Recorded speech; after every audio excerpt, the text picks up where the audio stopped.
Alors qu'il accompagne une famille en Algérie pour faciliter les épousailles d'un pâle jeune homme, comment le fougueux Clovis d'Ardenteur, inconditionnel célibataire, pourrait-il mener à bien ce projet matrimonial ?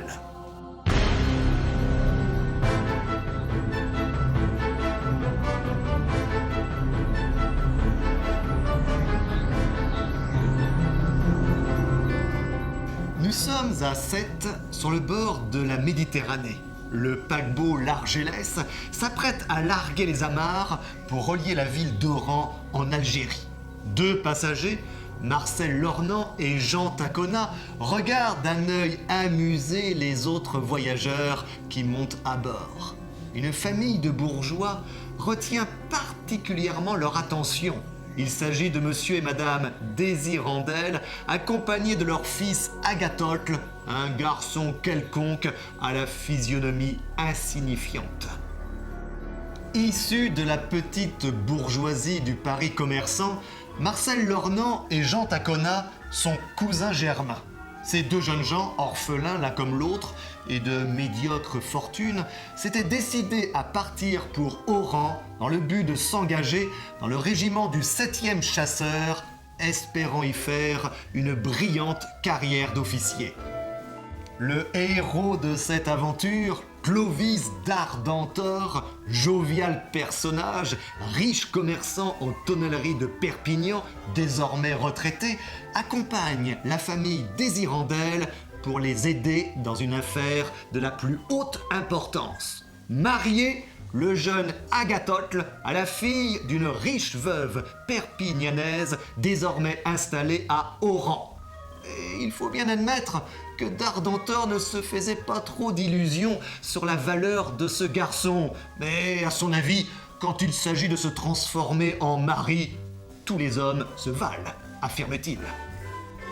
Marcel et Jean se lient très vite d'amitié pour ce bon vivant de Clovis d'Ardenteur. Les deux cousins sont fascinés par cette machine humaine capable de manger et de parler à la fois avec un flux ininterrompu de phrases, sans oublier de vider son verre afin de faciliter cette double opération. Clovis d'Ardenteur est célibataire. Cet ennemi du mariage ne concevait pas qu'un homme, sain d'esprit et de corps, lancé dans les affaires, eût le temps d'y songer. Le mariage, il ne l'admettait d'aucune des façons usitées en ce bas monde. La famille de notre Perpignanais se réduisait à lui seul. La longue lignée de ses aïeux venait finir en sa personne. Mais quoi qu'il en eût dit, il finirait par quitter ce bas monde, comme les autres mortels. Et lorsque sonnerait cette heure fatale, à qui irait sa grosse fortune ? Clovis d'Ardenteur répondit qu'il comptait se fabriquer sa famille d'héritiers en adoptant tout simplement. Marcel fit alors cette remarque qu'il lui faudrait remplir pour cela un certain nombre de conditions au regard de la loi. Dans le cas de Clovis d'Ardenteur, la seule possibilité légale, article 345 du Code civil, serait que l'individu qu'il s'agit d'adopter ait sauvé la vie de l'adoptant. Le soir même, sur le pont du paquebot, Jean dit à son cousin « Si nous nous faisions adopter par ce bonhomme-là, tu es fou, Jean ! Désire des enfants adoptifs ? Qu'il nous prenne, il ne trouvera pas mieux. » L'idée de Jean, qui ne convainc que bien difficilement son cousin Marcel, serait de trouver l'occasion, par trop extraordinaire, de sauver la vie de Clovis d'Ardenteur et ainsi de remplir les conditions de l'article 345 du Code civil pour se faire adopter par le riche Perpignanais. Lors d'une escale aux Baléares, l'occasion de sauver Clovis d'Ardenteur pourrait d'ailleurs peut-être s'y prêter, d'autant plus que celui-ci s'est véritablement pris d'affection pour Marcel et Jean et qu'il est décidé de faire ensemble une promenade touristique à bord d'une Galera, une petite voiture légère et rapide. Mais alors que la visite touristique se termine au sommet d'une plateforme, d'où une vue magnifique se dévoile, les mules de la galéra se mettent soudain à dévaler au grand galop le chemin. Clovis d'Ardentor avait saisi les guides d'une main vigoureuse pour essayer de maintenir l'attelage. Mais les mules, surexcitées, continuaient de se lancer avec une ardeur redoublante, poursuivies par le cocher et les deux jeunes cousins. Mais enfin, après une folle descente, la galéra termine sa course en franchissant le portail grand ouvert de l'église Sainte-Eulalie au milieu de cris d'épouvante et finira par stopper juste devant l'autel au moment même où le prêtre était en train de donner la bénédiction durant l'office. « Amen » dit alors Clovis d'Ardentor devant le prêtre médusé. Une occasion manquée, ne put s'empêcher de se dire Jean en arrivant tout essoufflé et qui voyait s'envoler ses espérances d'adoption traumatique, comme disait Marcel. Enfin, après une traversée sans histoire, le paquebot arrive à Oran. La promise d'Agathocle, mademoiselle Louise, est sur le quai avec sa mère, madame Élissane. En voyant le jeune Agathocle, la jeune fille ne put retenir une moue dédaigneuse dont Clovis d'Ardentor ne s'aperçut pas, mais qui n'échappa ni à Marcel Lornan, ni à Jean Taconna. « Hé !» fit le premier. « Je ne m'attendais pas à voir une si jolie personne. »« Jolie, en effet, » ajouta le second. « Et elle épouserait ce nigaud ?» dit Marcel Lornan. Louise Élissane était charmante en effet. Et comme l'écrit Jules Verne, ce n'est point parce qu'il en est toujours ainsi de l'héroïne d'un roman. Non, elle l'était en réalité dans l'épanouissement de sa 20e année. Sa nature franche, sa physionomie vive et mobile, ses yeux veloutés et brillants dont la prunelle s'ouvrait sur un iris azuré. Une amitié sincère relia rapidement cette jeune fille intelligente avec cet excellent homme qu'est Clovis d'Ardentor. Quant au fils Désirandel, au grand désespoir de ses parents, ce nigaud ne faisait rien pour s'attirer les faveurs de sa future. Nos deux cousins, quant à eux, décidèrent d'ajourner provisoirement leur engagement au 7e chasseur pour des raisons, il est vrai, bien différentes. Pour Jean, l'espoir de pouvoir sauver la vie de Clovis d'Ardentor était plus fort que jamais. Et pour Marcel, une autre raison le poussait à continuer la fréquentation du sympathique Perpignanais, celle de voir la ravissante Louise vers laquelle il se sentait irrésistiblement attiré.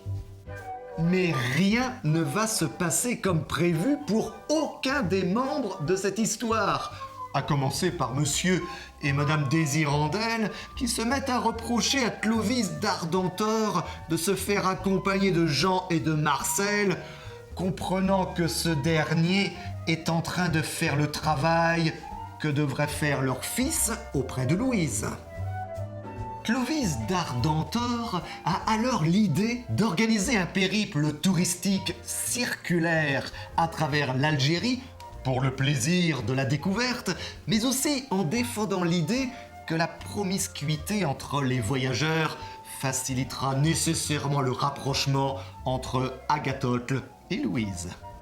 Un parcours durant lequel le fougueux Perpignanais aura l'occasion de sauver la vie de Marcel, alors que le feu prenait dans le wagon du train, puis de sauver Jean, alors même que celui-ci était sur le point de se noyer en traversant un oued.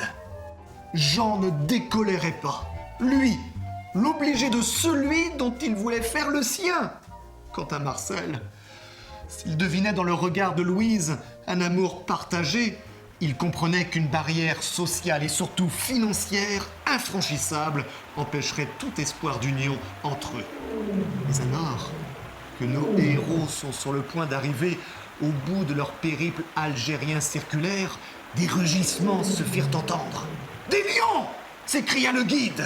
« Ne bougez plus !» cria Clovis d'Ardentor d'une voix impérieuse.